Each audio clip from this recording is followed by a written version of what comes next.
नमस्कार। आज की इस वीडियो में हम भारत और दुनिया की सबसे अहम खबरों पर चर्चा करेंगे।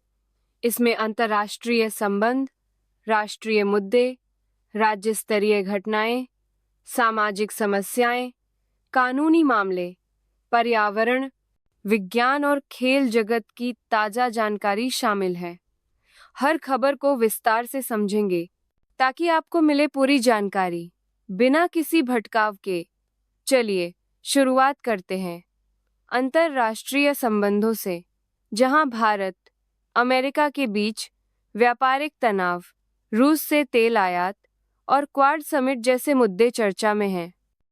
भारत और अमेरिका के बीच व्यापारिक रिश्तों में हाल ही में तनाव देखने को मिला है। ऑपरेशन सिंदूर जैसे विवाद, अमेरिकी टैरिफ और भारत के रूस से तेल आयात ने दोनों देशों के बीच मतभेद बढ़ा दिए हैं। अमेरिका ने कुछ भारतीय वस्तुओं पर 50% तक टैरिफ लगाया है, जिससे भारतीय निर्यातकों को नुकसान हुआ है। वहीं भारत अपनी रणनीतिक स्वायत्तता बनाए रखने की कोशिश कर रहा है, ताकि वह चीन और अमेरिका दोनों के साथ संतुलन बना सके। भारत में क्वाड समिट आयोजित करने की चर्चा चल रही है, जिसमें अमेरिका, जापान, ऑस्ट्रेलिया और भारत शामिल हैं। यह समिट क्षेत्रीय सुरक्षा और आर्थिक सहयोग के लिहाज से बेहद अहम है।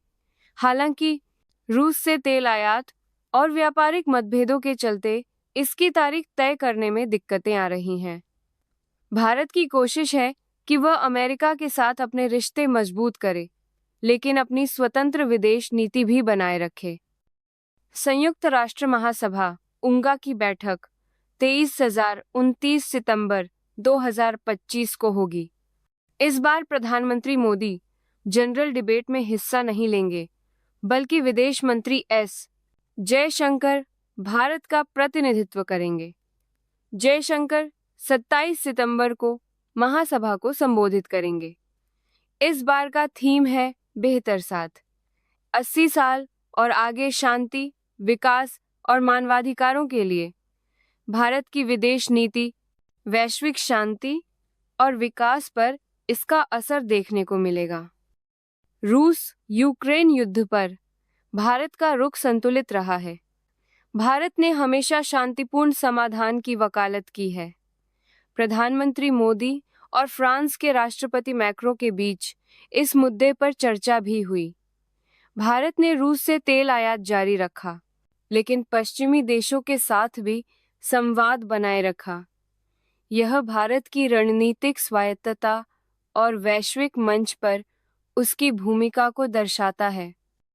कच्चा थीव द्वीप, जिसे 1976 में भारत ने श्रीलंका को सौंपा था, एक बार फिर चर्चा में है। भारतीय मछुआरों के अधिकारों और सीमा विवाद को लेकर यह मुद्दा बार बार उठता है। हालांकि इसे वापस पाना लगभग असंभव है, क्योंकि इसके लिए युद्ध जैसी स्थिति बन सकती है। असल समस्या श्रीलंकाई जलक्षेत्र में भारतीय मछुआरों द्वारा ओवरफिशिंग, बॉटम ट्रॉलिंग की है, जिससे दोनों देशों के बीच तनाव रहता है। कनाडा सरकार की रिपोर्ट में सामने आया है कि बाबर खालसा इंटरनेशनल और इंटरनेशनल सिख यूथ फेडरेशन जैसे खालिस्तानी चरमपंथी संगठनों को कनाडा से वित्तीय मदद मिल रही है। ये संगठन पंजाब में अलगाववादी हिंसा को बढ़ावा देते हैं। भारत सरकार ने इस पर चिंता जताई है और अंतर्राष्ट्रीय सहयोग की मांग की है। यह मुद्दा भारत कनाडा संबंधों में तनाव का कारण भी बनता जा रहा है। कर्नाटक में मतदाता सूची में गड़बड़ी और फर्जी आवेदन के जरिए मतदाताओं को बाहर करने के आरोपों की जांच चल रही है। सीआईडी ने चुनाव आयोग से जरूरी डेटा मांगा है, लेकिन आयोग ने अभी तक जानकारी साझा नहीं की है। इससे चुनावी प्रक्रिया की पारदर्शिता और विश्वसनीयता पर सवाल उठ रहे हैं। 10 सितंबर 2025 को सभी राज्यों के मुख्य निर्वाचन अधिकारियों की बैठक भी बुलाई गई है। जीएसटी में बड़े बदलाव किए गए हैं। अब टैक्स स्लैब्स को घटाकर 0%, 5%, 18% और 40% कर दिया गया है। ज्यादातर वस्तुओं पर मुआवजा उपकर हटा दिया गया है। सरकार का मानना है कि इससे वस्तुएं सस्ती होंगी, मांग बढ़ेगी और घरेलू उद्योग को बढ़ावा मिलेगा। हालांकि विपक्षी राज्यों को राजस्व में कमी की चिंता है। स्वास्थ्य, रिन्यूएबल एनर्जी, रियल एस्टेट जैसे सेक्टर खुश हैं, लेकिन कपड़ा और एमएसएमई सेक्टर को कुछ आपत्तियां हैं। सरकार ने आश्वासन दिया है कि भारतीय किसानों के हितों की रक्षा की जाएगी। अमेरिकी कृषि उत्पादों के आयात पर सख्ती बरती जा रही है, ताकि घरेलू किसानों को नुकसान न हो। सरकार स्वदेशी अभियान को बढ़ावा दे रही है, जिससे भारतीय उत्पादों की मांग और सम्मान दोनों बढ़े। यह नीति ग्रामीण अर्थव्यवस्था और किसानों के लिए फायदेमंद साबित हो सकती है। भारत की आपराधिक न्याय प्रणाली में सुधार की मांग बढ़ रही है। केसों की लंबी पेंडेंसी, जमानत में देरी और पुलिस, पब्लिक प्रोसिक्यूटर की जवाबदेही पर सवाल उठ रहे हैं। कई बार प्रक्रिया ही सजा बन जाती है, जिससे आम नागरिकों को परेशानी होती है। सरकार और न्यायपालिका दोनों को मिलकर इस दिशा में ठोस कदम उठाने की जरूरत है। छात्र आत्महत्या की बढ़ती घटनाओं को देखते हुए सुप्रीम कोर्ट ने एक पैनल गठित किया है। हर राज्य में नोडल अधिकारी नियुक्त किए जाएंगे, जो छात्रों की मानसिक समस्याओं को समझेंगे और समाधान सुझाएंगे। यह कदम छात्रों के मानसिक स्वास्थ्य को प्राथमिकता देने और शिक्षा व्यवस्था को संवेदनशील बनाने की दिशा में अहम है। कर्नाटक में मतदाता सूची से नाम हटाने की कोशिशों की जांच जारी है। चुनाव आयोग ने तकनीकी डेटा साझा नहीं किया, जिससे जांच में बाधा आ रही है।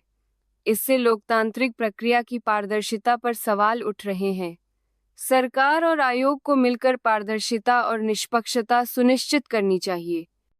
जीएसटी में बदलाव के बाद कांग्रेस ने नेशनल एंटी प्रॉफिटियरिंग अथॉरिटी ना के भविष्य पर सवाल उठाए हैं। ना का मकसद उपभोक्ताओं को टैक्स लाभ दिलाना था, लेकिन अब नई व्यवस्था में इसकी भूमिका अस्पष्ट हो गई है। सरकार को स्पष्ट करना होगा कि उपभोक्ताओं के हितों की रक्षा कैसे होगी। बिहार में जेडीयू के नेता नीतीश कुमार ने विधानसभा चुनाव के लिए उम्मीदवार घोषित कर दिए हैं। कांग्रेस ने सीटों की संख्या बढ़ाने की मांग की है। राज्य में राजनीतिक समीकरण बदल रहे हैं, जिससे आगामी चुनाव दिलचस्प हो सकते हैं। कुकी समुदाय ने नेशनल हाईवे 2 को फिर से खोलने की बात स्पष्ट की है, लेकिन उन्होंने बिना शर्त आवाजाही का समर्थन नहीं किया है। यह मुद्दा मणिपुर में कानून व्यवस्था और सामाजिक समरसता के लिहाज से अहम है। सरकार को सभी पक्षों के साथ संवाद कर समाधान निकालना चाहिए।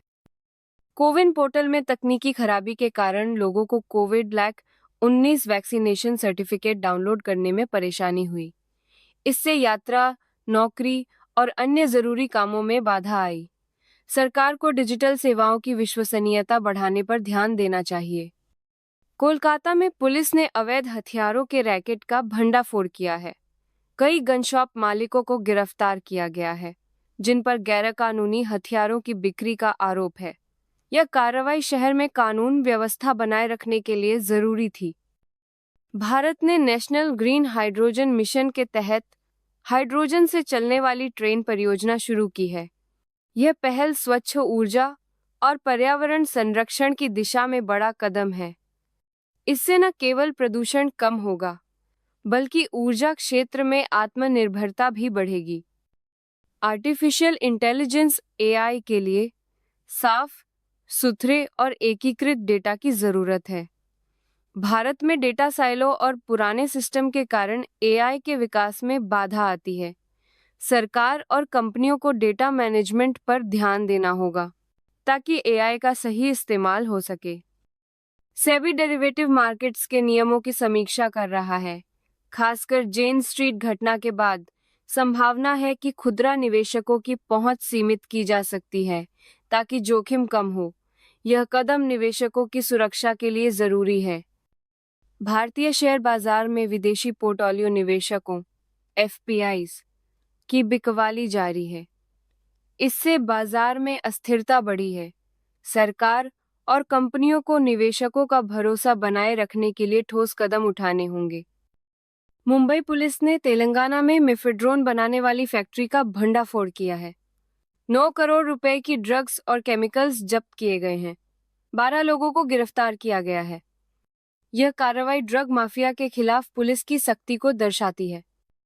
केरल के मलप्पुरम जिले में घर पर बच्चों के जन्म की दर में भारी गिरावट आई है। स्वास्थ्य विभाग की जागरूकता मुहिम और कानूनी कार्रवाई से यह बदलाव आया है। इससे मातृ और शिशु मृत्यु दर में कमी आने की उम्मीद है। दिल्ली में यमुना नदी का जलस्तर घट रहा है, लेकिन हजारों लोग अभी भी राहत शिविरों में हैं। शिविरों में सफाई और भोजन की कमी है। बाढ़ से ट्रैफिक, वन्य जीवों का जीवन भी प्रभावित हुआ है। सरकार को राहत कार्य तेज करने की जरूरत है। दिल्ली सरकार ने रामलीला समितियों को 1200 यूनिट मुफ्त बिजली देने का ऐलान किया है। साथ ही सभी जरूरी नौक के लिए सिंगल विंडो सिस्टम शुरू किया गया है। इससे आयोजकों को काफी सुविधा मिलेगी। दिल्ली दंगों के आरोपी शर्जील इमाम ने सुप्रीम कोर्ट में जमानत के लिए याचिका दायर की है। हाईकोर्ट ने उनकी जमानत याचिका खारिज कर दी थी। यह मामला देश में कानून व्यवस्था और न्यायिक प्रक्रिया की पारदर्शिता पर भी सवाल उठाता है। दिल्ली विश्वविद्यालय छात्र संघ दुसु चुनाव में हाई कोर्ट ने 1 लाख रुपए की जमानत राशि पर विश्वविद्यालय से जवाब मांगा है। चुनाव की मतगणना 18 सितंबर 2025 को होगी। कुछ छात्रों के लिए 15 सितंबर को मिड टर्म परीक्षा भी है। केरल के राज्यपाल राजेंद्र अर्लेकर और एलडीएफ सरकार के बीच वैचारिक टकराव बढ़ गया है, खासकर उच्च शिक्षा के मुद्दे पर। राज्यपाल ने विश्वविद्यालयों पर नियंत्रण की बात कही है, जिससे कुलपति नियुक्ति में रुकावट आई है। भारत माता की तस्वीर लगाने पर भी विवाद हुआ। अरुणाचल प्रदेश की अपातानी जनजाति की महिलाओं में चेहरे पर टैटू और नाक में प्लग लगाने की परंपरा रही है। पहले यह अपहरण से बचाव के लिए था, बाद में पहचान का प्रतीक बन गया। अब यह परंपरा लगभग खत्म हो रही है और केवल बुजुर्ग महिलाओं में ही दिखती है। हालांकि भारत में लड़कियों का स्कूल नामांकन बढ़ा है, लेकिन शिक्षा पर खर्च में अभी भी लड़कों को प्राथमिकता दी जाती है। ग्रामीण भारत में परिवार लड़कों पर 18% ज्यादा खर्च करते हैं। शहरी क्षेत्रों में यह अंतर और बढ़ जाता है, खासकर उच्च माध्यमिक स्तर पर। सरकारी स्कूलों में 58.4% लड़कियां पढ़ती हैं, जबकि निजी स्कूलों में केवल 29.5%। लड़कों की संख्या निजी स्कूलों में ज्यादा है। इसका मुख्य कारण है कि सरकारी स्कूलों में शिक्षा मुफ्त है, जिससे गरीब परिवार लड़कियों को वहीं भेजते हैं। शिक्षा खर्च में राज्यवार काफी भिन्नता है। दिल्ली, मध्य प्रदेश, राजस्थान और पंजाब में लड़कों पर ज्यादा खर्च होता है, जबकि तमिलनाडु, केरल और पश्चिम बंगाल में भी यही प्रवृत्ति दिखती है। उच्च माध्यमिक स्तर पर यह अंतर और बढ़ जाता है। परिवार उच्च माध्यमिक स्तर पर लड़कों की ट्यूशन पर 22% ज्यादा खर्च करते हैं। इससे लड़कियों की शिक्षा में पिछड़ने की संभावना बढ़ जाती है। यह सामाजिक सोच में बदलाव की जरूरत को दर्शाता है। हाल के वर्षों में भारत ने लड़कियों के स्कूल नामांकन में उल्लेखनीय प्रगति की है। अब स्कूलों में लड़कियों की संख्या 48% तक पहुंच गई है। यह सरकारी योजनाओं और सामाजिक जागरूकता का परिणाम है। दिल्ली दंगों के आरोपी उमर खालिद 2020 से जेल में हैं। उन पर साजिश का आरोप है और कई बार जमानत याचिका खारिज हो चुकी है। यह मामला न्यायिक प्रक्रिया की जटिलता और लंबी सुनवाई का उदाहरण है। यमुना नदी में आई बाढ़ से न केवल लोग प्रभावित हुए, बल्कि वन्य जीवों और पर्यावरण पर भी असर पड़ा है। ट्रैफिक बाधित हुआ और राहत शिविरों में भीड़ बढ़ गई। सरकार को दीर्घकालिक समाधान पर ध्यान देना चाहिए। भारत का नेशनल ग्रीन हाइड्रोजन मिशन स्वच्छ ऊर्जा की दिशा में बड़ा कदम है।